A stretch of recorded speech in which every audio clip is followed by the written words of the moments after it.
우리는 살아가면서 많은 오해를 경험합니다. 다른 이를 오해하기도 하고 다른 이로부터 오해를 받기도 합니다. 우연한 착각에서 비롯된 오해가 있는가 하면 선입견으로 인한 오해가 있고 오해를 가장한 악의적인 공격도 있습니다. 농가 상인이라는 말을 아시죠? 무심코 던진 돌에 개구리가 맞아 죽는 것처럼 오해는 크기나 종류에 상관없이 상처를 남깁니다. 오해에 따른 상처는 오해하는 경우보다는 오해를 받는 경우가 더 큽니다. 그리고 가까운 사람으로부터 오해를 받을 때, 신뢰관계가 깊었던 사람들로부터 오해를 받을 때 그 상처는 참으로 심각합니다. 오늘은 우리가 신앙인으로서 내 진심은 그렇지 않은데 괜히 오해를 사거나 오해를 받는 경우 어떻게 해야 하는지 본문 말씀을 통해서 교훈을 얻고자 합니다. 오늘 말씀 속에 사도 바울이 그러했습니다. 오해의 발단은 사도 바울이 고린도 교회를 두 번째 방문했을 때 다시 오겠다고 약속해 놓고 가지 못하게 되어서 눈물의 편지를 써 보내게 된 데 있었습니다. 사도 바울 쪽에서는 편지를 써서 이해를 갖춘 것이지만 고린도 교회는 기대가 무너진 것에 대한 서운한 감정에 말과 행동이 다르다며 맹비난을 했습니다. 이로 인해 진실성에 의심을 받게 된 사도 바울은 성삼위 하나님의 신실성에 근거해서 자신을 적극적으로 변호합니다. 본문의 이해를 돕고자 바울과 고린도 교회와의 관계를 먼저 살펴보겠습니다. 독일의 루터 교회 목사 디트리 본회포는 이런 말을 했습니다. 그리스도는 대다수 그리스도인의 삶에서 추방된 상태이다. 신앙은 주일 오전으로 추방되었고 우리는 몇 시간 동안 그리로 물러나 있다가 곧바로 자기의 일터로 돌아갈 뿐이다.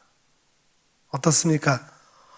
혹 우리가 이런 삶을 반복하고 있는 것은 아닌지, 주일 겨우 몇 시간만 우리 주님에게 집중하고 있는 것은 아닌지, 그렇게 다시 일상으로 돌아가 주님을 추방하고 그럭저럭 살아가고 있는 것은 아닌지 깊이 성찰해 보아야 할 것입니다. 주님을 추방한 교회, 그래서 복음의 본질에서 벗어난 교회, 사도 바울에게 있어서 고린도 교회가 꼭 그렇게 비추어졌습니다. 고린도 교회는 그리스 남부 해안에 위치한 고대 항구 도시에 세워진 그리스도인의 신앙 공동체를 말합니다. 여기에 그리스도의 복음이 본격적으로 들어간 것은 사도 바울의 제2차 전도 여행 중인 주 50년경이었어요. 비교적 꽤 이른 시기에 세워진 초대교회 중에 하나였습니다. 하지만 이 교회가 전도자이자 사도인 바울의 마음을 참 아프게 했습니다. 바울이 고린도에 머문 시간은 약 1년 6개월 정도였어요. 비교적 긴 시간을 고린도 교회 교우들과 함께 보냈죠. 그때 바울이 한 일은 오직 한 가지였습니다. 하나님의 비밀, 곧 십자가에 달린 예수 그리스도의 비밀만을 가르치게 됩니다. 사도행전 17장을 보면은 사도 바울이 아테네 아레오바고 전도 실패 이후에 그 실패를 교훈 삼아서 고린도로에 들어갔을 때는 오직 예수 그리스도의 비밀인 십자가만 전하기로 결심했습니다. 그래서 그렇게 얘기하죠. 형제자매 여러분, 내가 여러분에게로 가서 하나님의 비밀을 전할 때 훌륭한 말이나 지혜로 하지 않았습니다. 나는 여러분 가운데서 예수 그리스도 곧 십자가에 달리신 그분 밖에는 아무것도 알지 않기로 작정했습니다.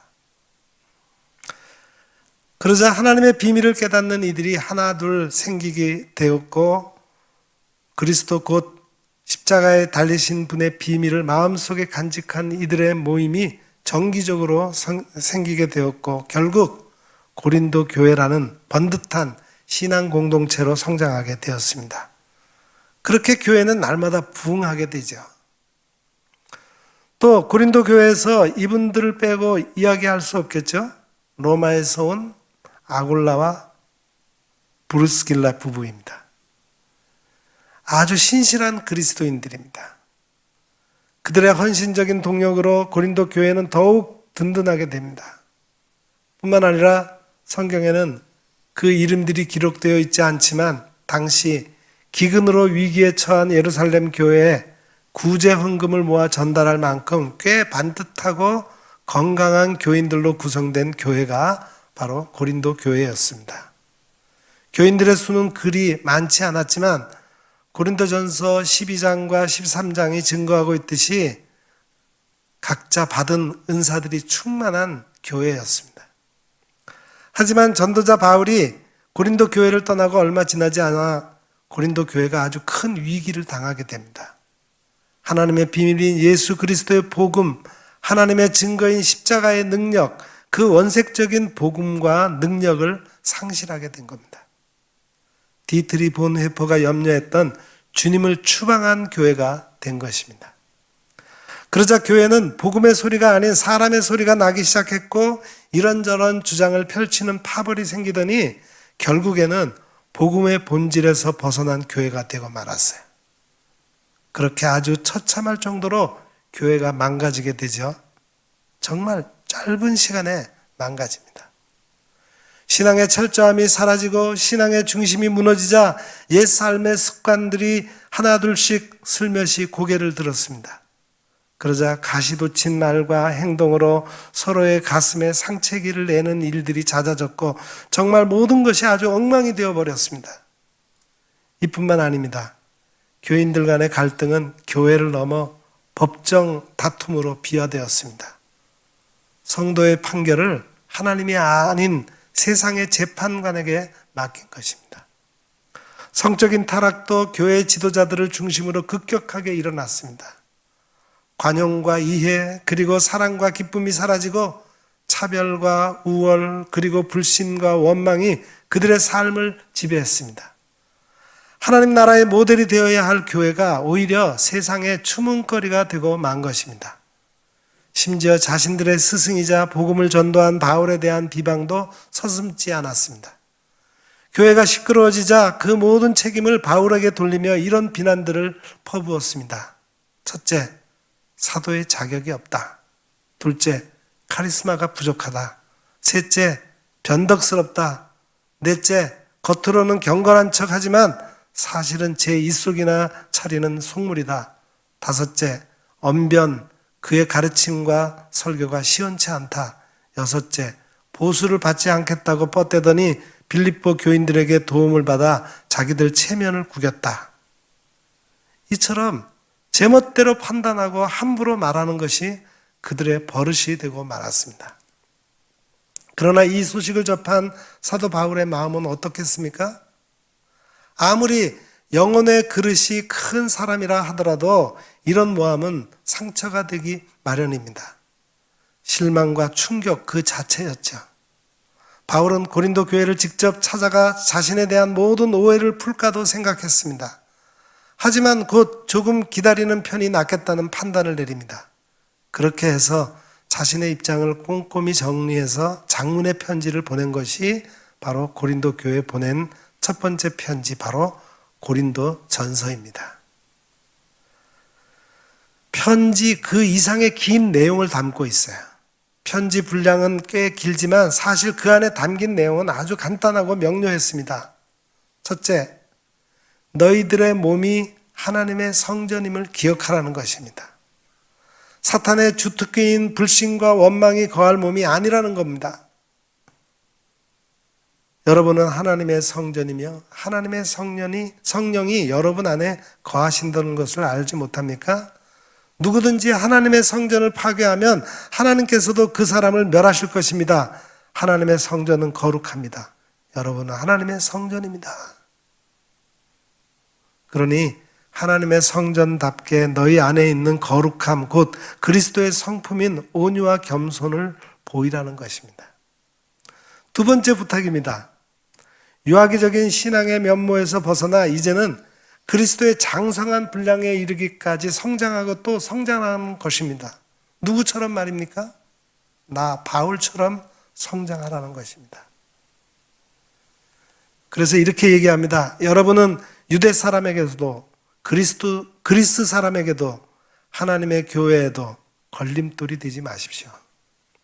나도 모든 일을 모든 사람의 마음에 들게 하려고 애씁니다. 그것은 내가 내 이로움을 구하지 않고 많은 사람의 이로움을 추구하며 그들이 구원을 받게 하려는 것입니다.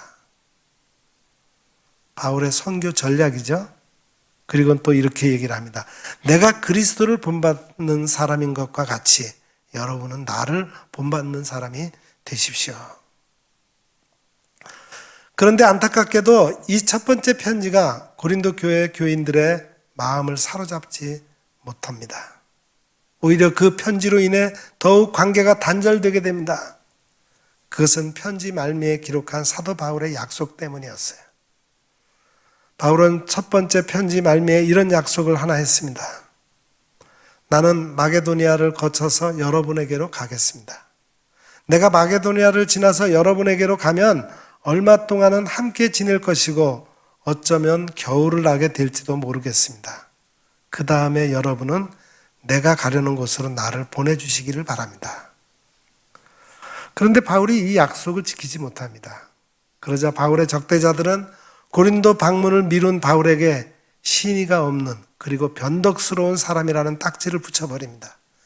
신의가 없는 변덕스러운 사람, 본의 아니게 참 난감한 상황이 된 것입니다.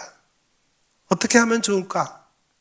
사도로서 적극적인 자기 해명이 필요했습니다. 그렇게 해서 쓰여진 편지가 고린도 교회에 보낸 두 번째 편지 고린도 후서입니다.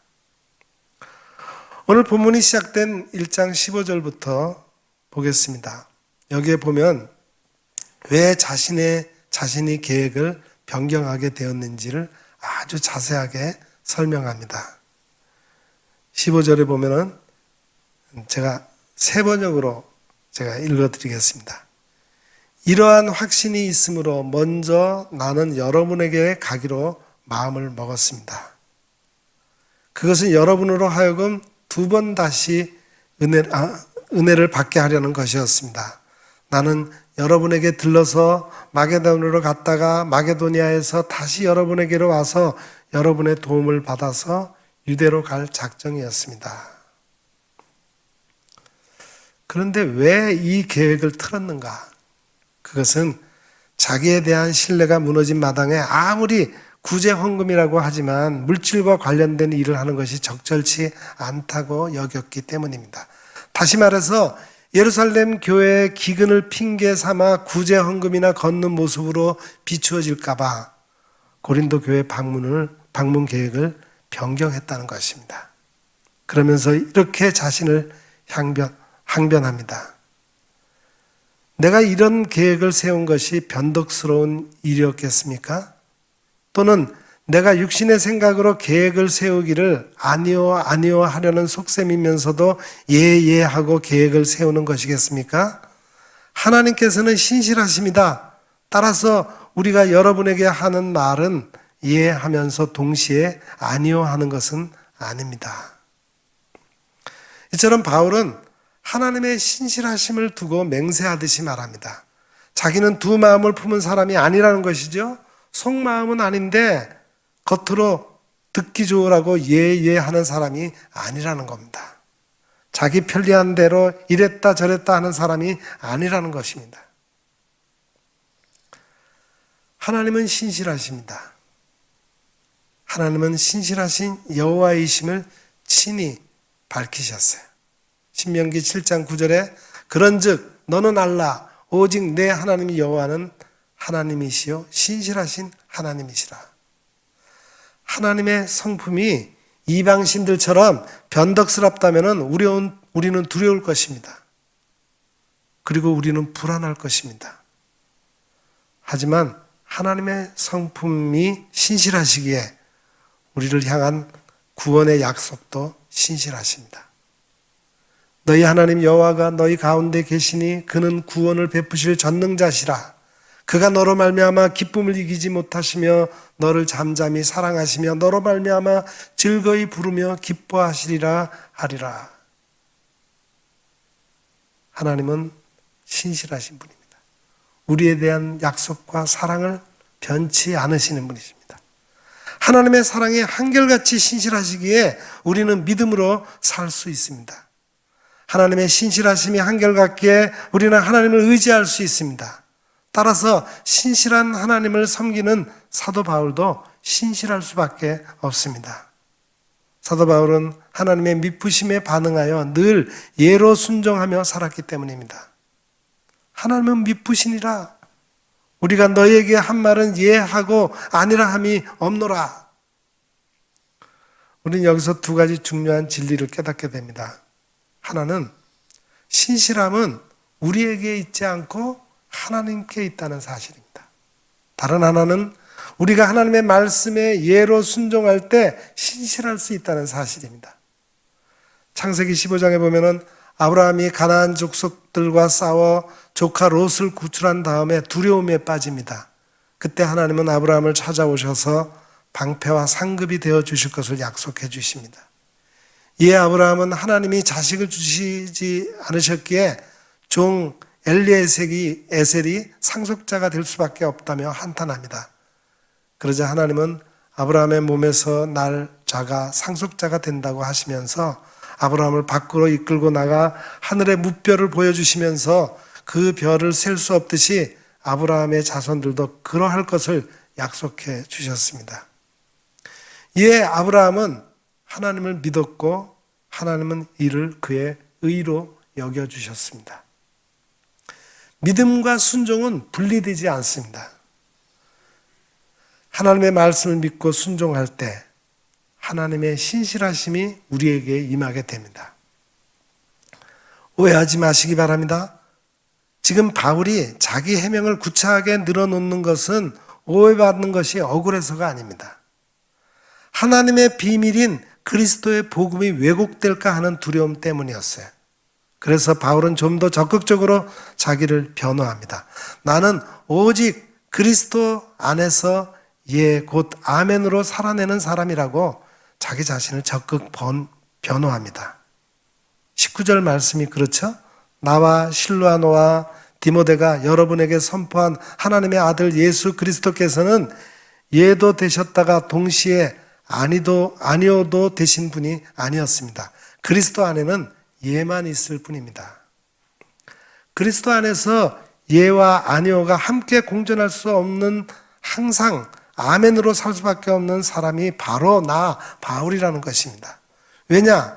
그것이 그리스도 안에 있는 자신의 유일한 삶의 방식이었기 때문입니다. 그리스도 안에 예만 있는 삶, 아멘이었기 때문입니다. 신실하신 하나님의 독생자 예수님 역시 신실하십니다.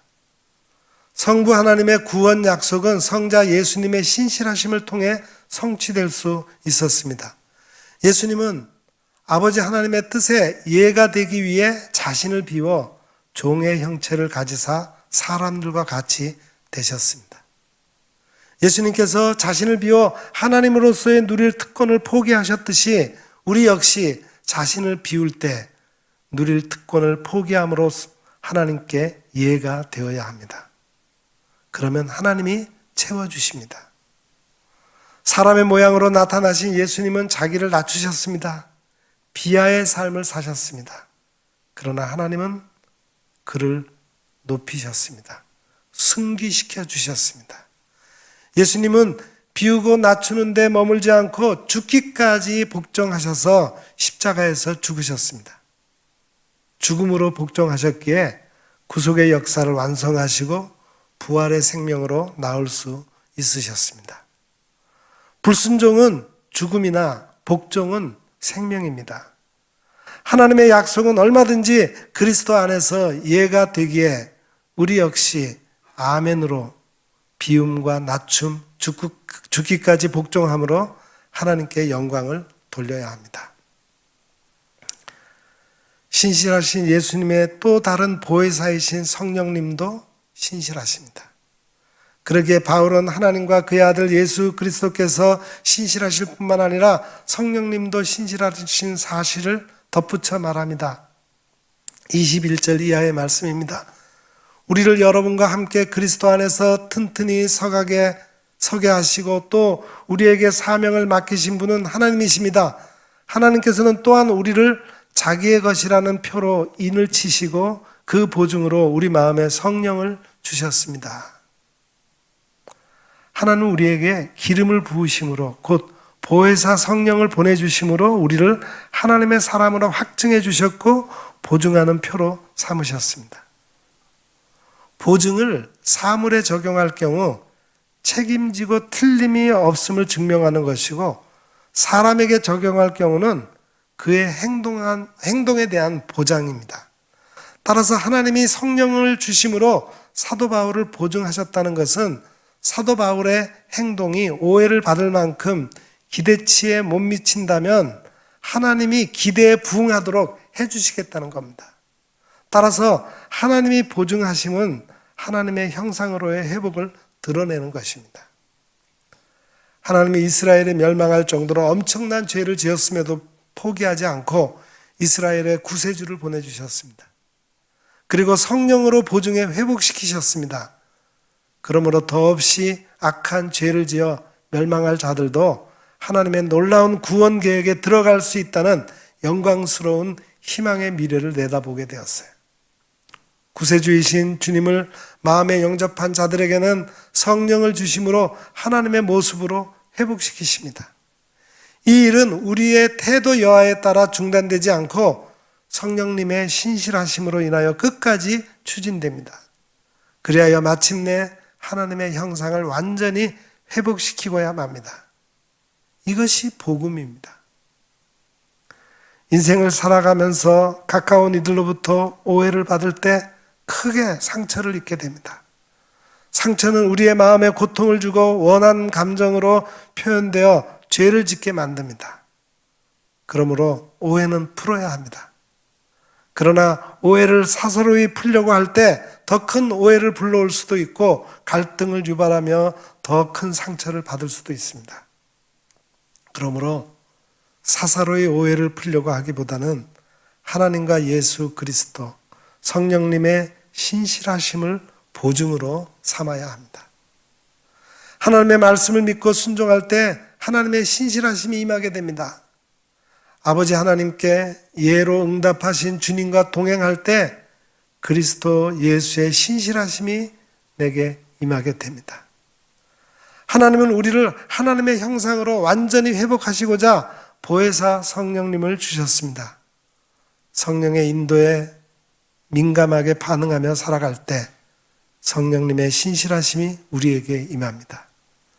성삼위 하나님께 온전히 맡길 때 성삼위 하나님의 신실하심이 우리를 보증하여 오해를 능히 풀고 모든 관계를 온전히 회복시켜 주십니다. 사랑하는 성도 여러분, 믿음의 형제들 사이에 오해가 있습니까? 또는 가족과 친지 사이에 직장에서 오해하고 오해받는 일이 있습니까? 우리의 진심은 하나님께서만이 알아주십니다. 성삼위 하나님의 신실하심에 근거하여 여러분의 진심을 드러내어 오해를 풀어가시기를 바랍니다. 기도하겠습니다. 언제나 신실하신 하나님 아버지, 우리가 본의 아니기에 서로에게 상처를 주고 상처를 받는 오해를 일으키는 일에 빠질 때가 많습니다.